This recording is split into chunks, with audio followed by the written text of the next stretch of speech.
Tell them that they should reduce their voice, their lungs. Be fast about it. Once this thing goes on, I'm starting.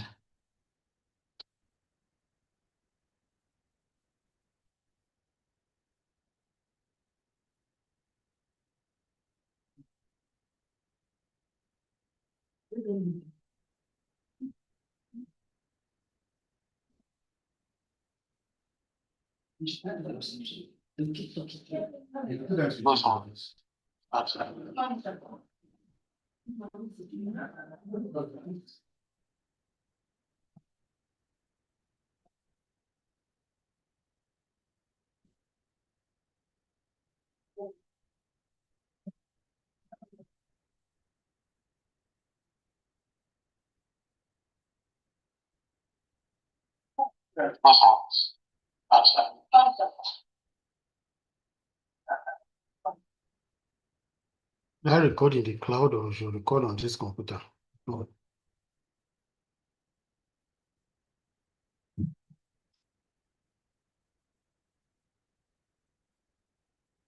All right. So good afternoon, ladies and gentlemen. Today is the International Men's Day.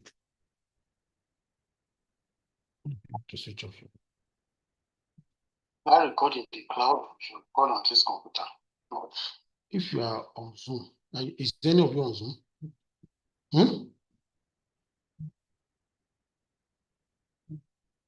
All right. So good afternoon, ladies and gentlemen. Today is the International Men's Day.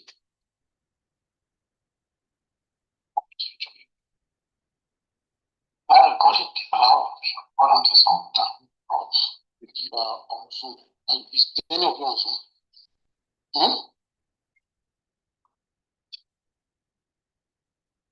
All right. So good afternoon, ladies and gentlemen. Today is the International Men's Day.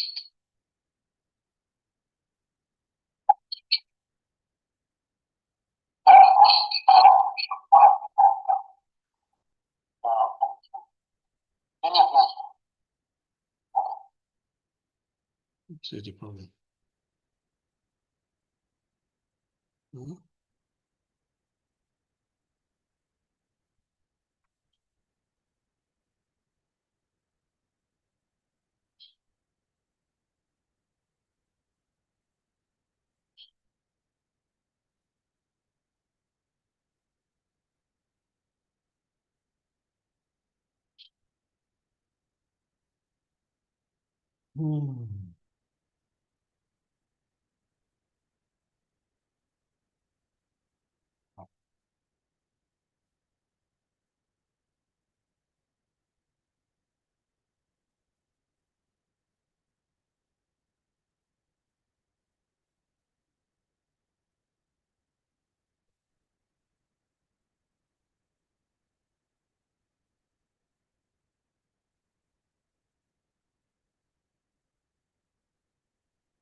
Okay.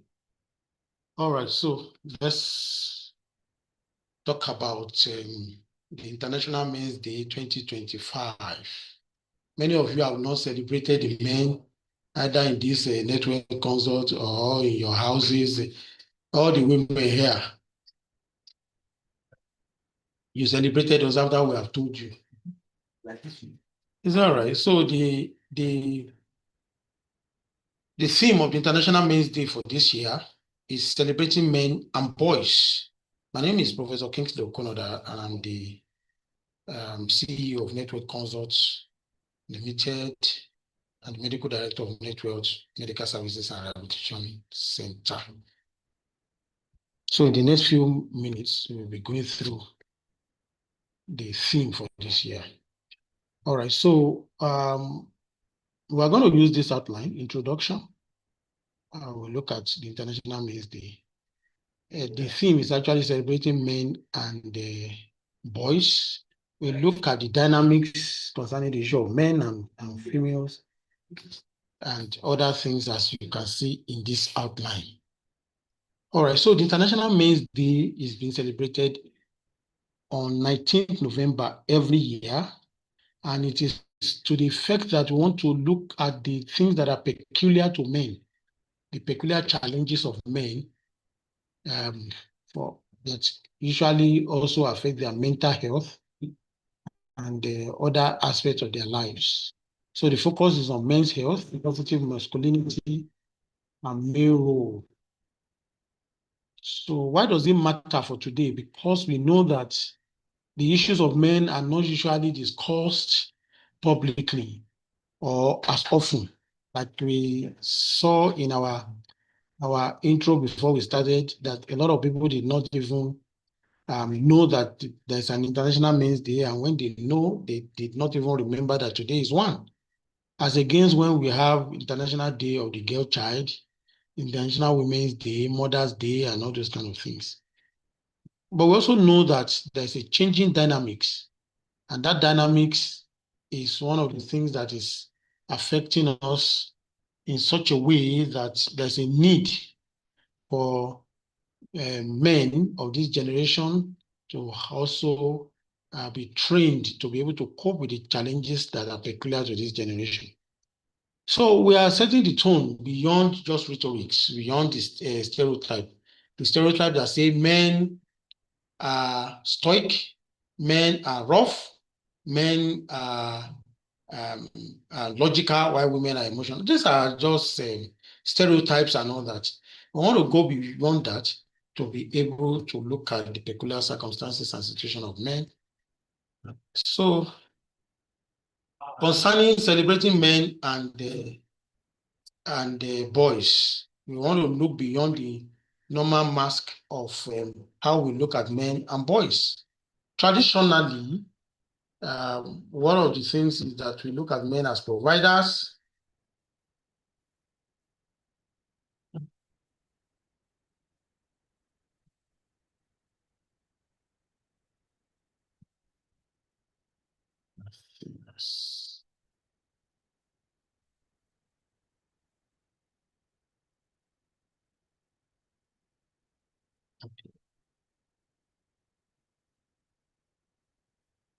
So traditionally, we look at men as providers, we look at men as protectors, as leaders in their homes and in society.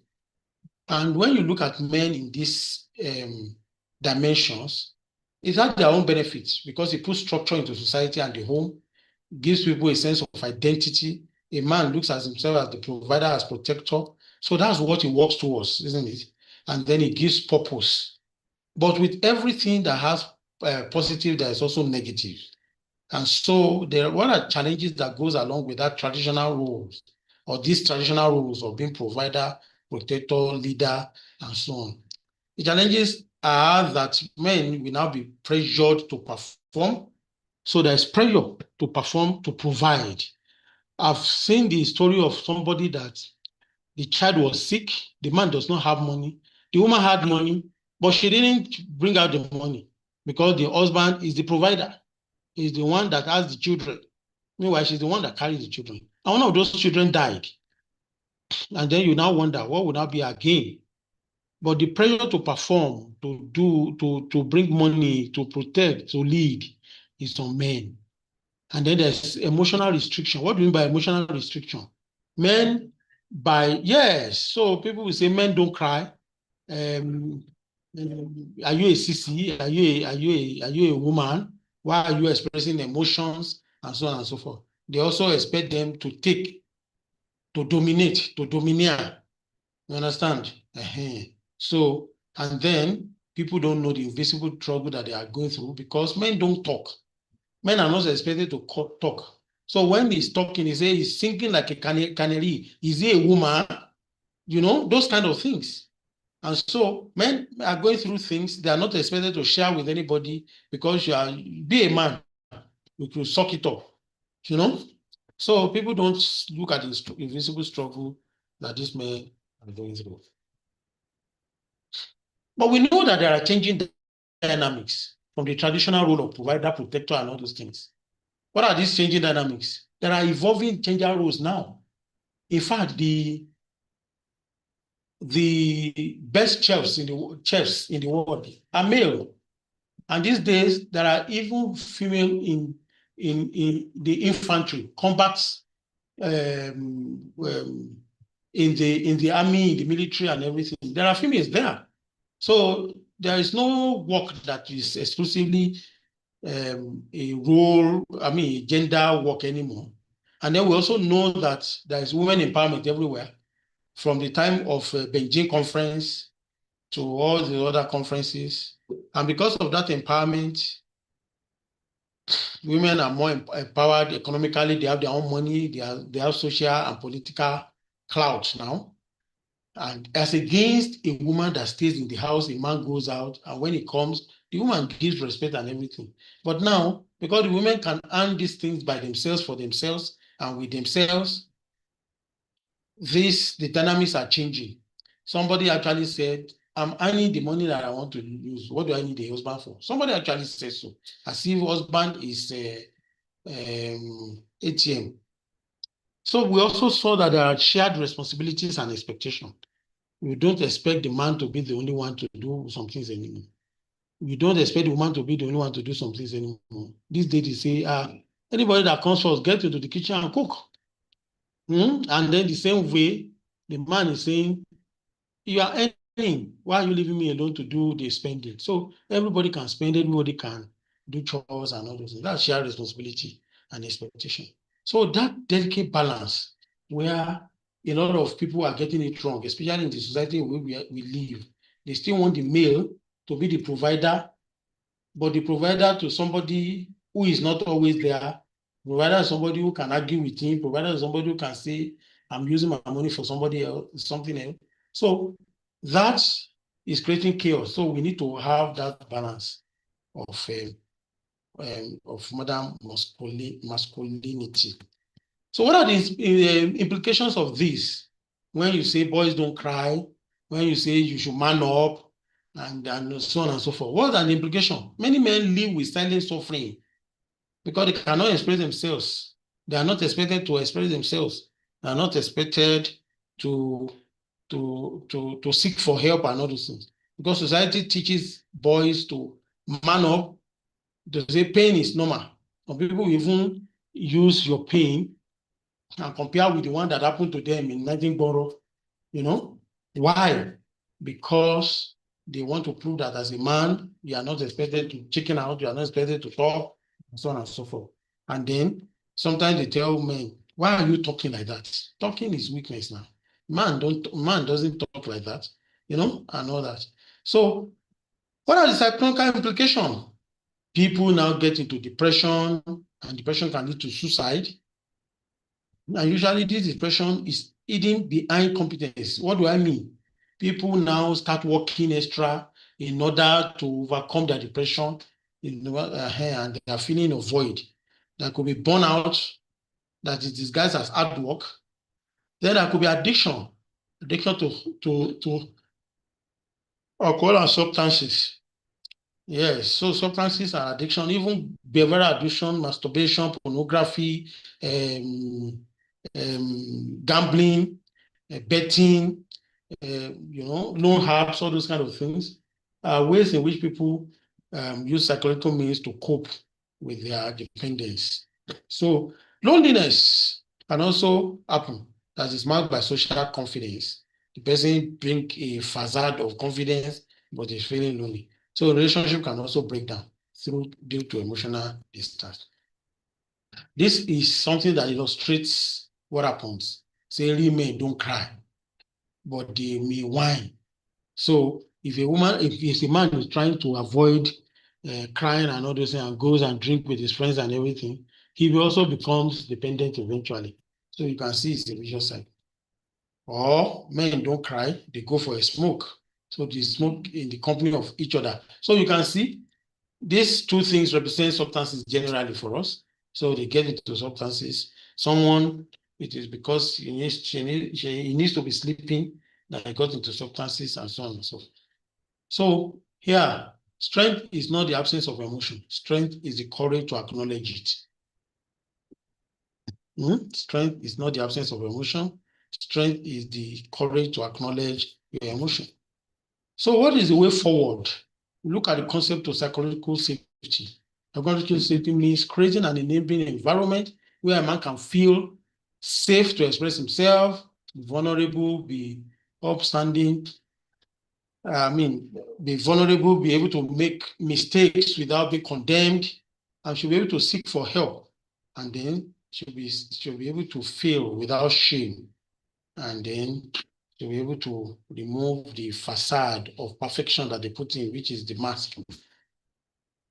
So how do we ensure this psychological safety in different relationships? Man to man. We don't have in man-to-man relationship, yeah. We're not talking about gay relationship. We're talking about friendship and mentorship and all that. Friends, you need to have friends who don't mock your vulnerability. You need to have brothers who support you and not compete with you. Some people compete. Every time they see that somebody has done something, their competition mode comes up. But you don't have to go into that arena, because we want to create safety, psychological safety for all our men. In the family setting, wives and partners who understand emotional fatigue are to provide support for their husbands.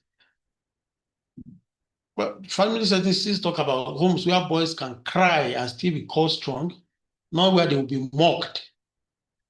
Yes. And then there's workplace issues too. So we must look at supervisors who listen, not intimidate. We must look at teams that don't weaponize mistakes. They don't use their mistakes against you and dangle upon you and use it as a bargaining chips. No. And then, of course, the workplace should also put in policies that encourage well-being and not exhaustion.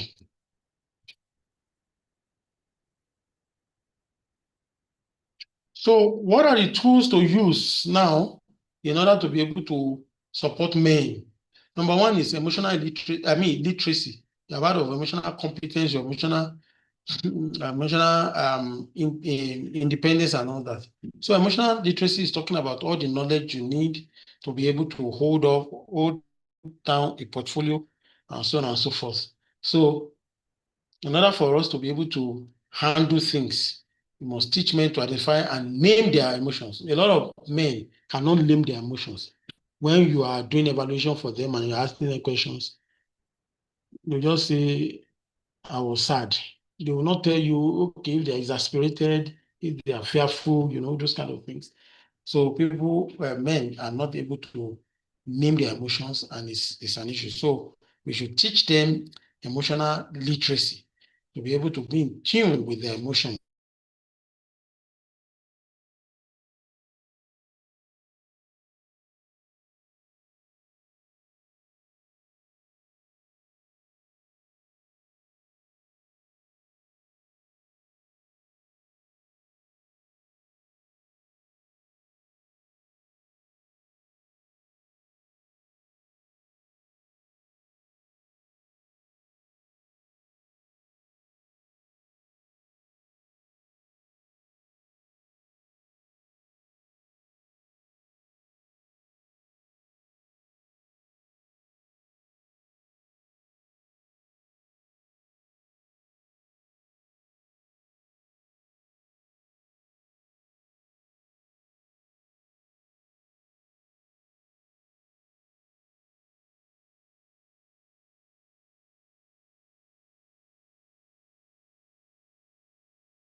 Okay. So we should normalize supportive environment. Where in the supportive environment, we are talking about helping people with their mental health, isn't it? So we should encourage breaks, normalize mental health discussions. People should be able to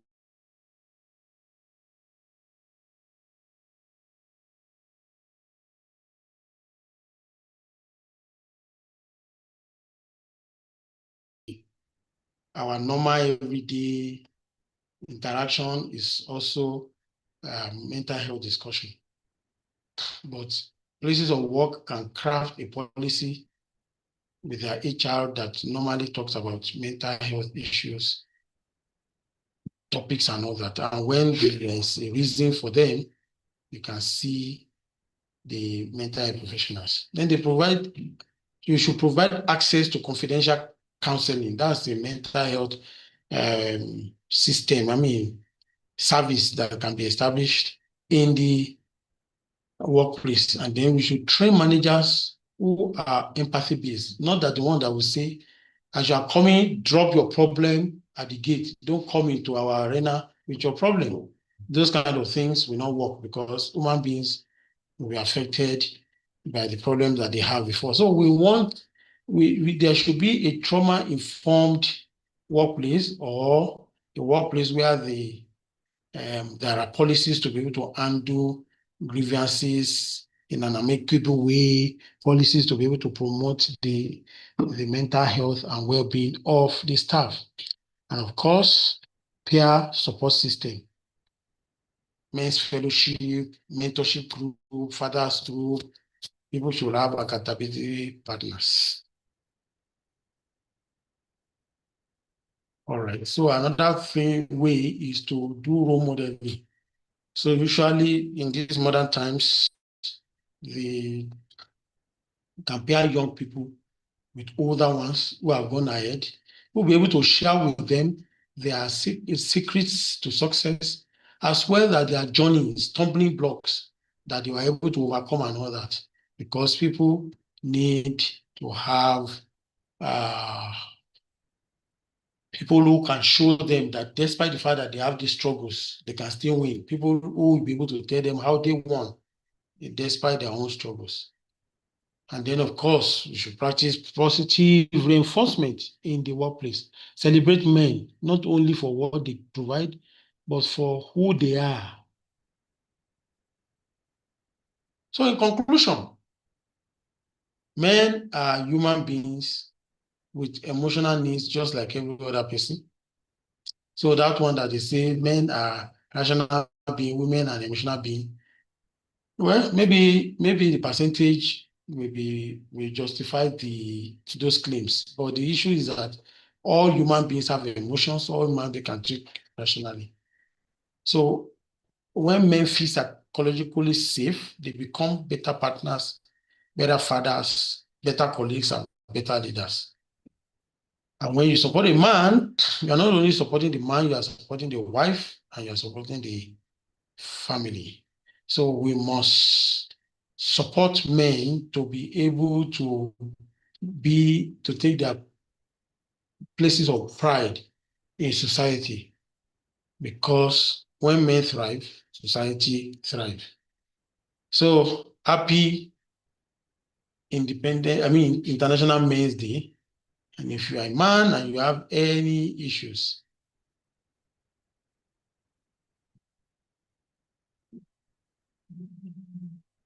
thank you very much. Thank you very much. Hmm? Why would I not? You tell me I have plenty things to do. No. Did you record this? Well, I recorded it too, but the internet went off at the time. You don't know about it.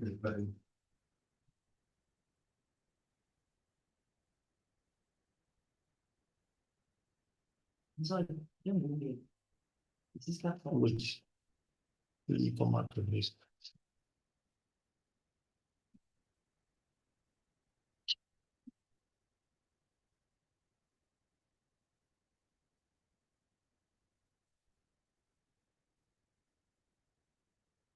will be in this thing now.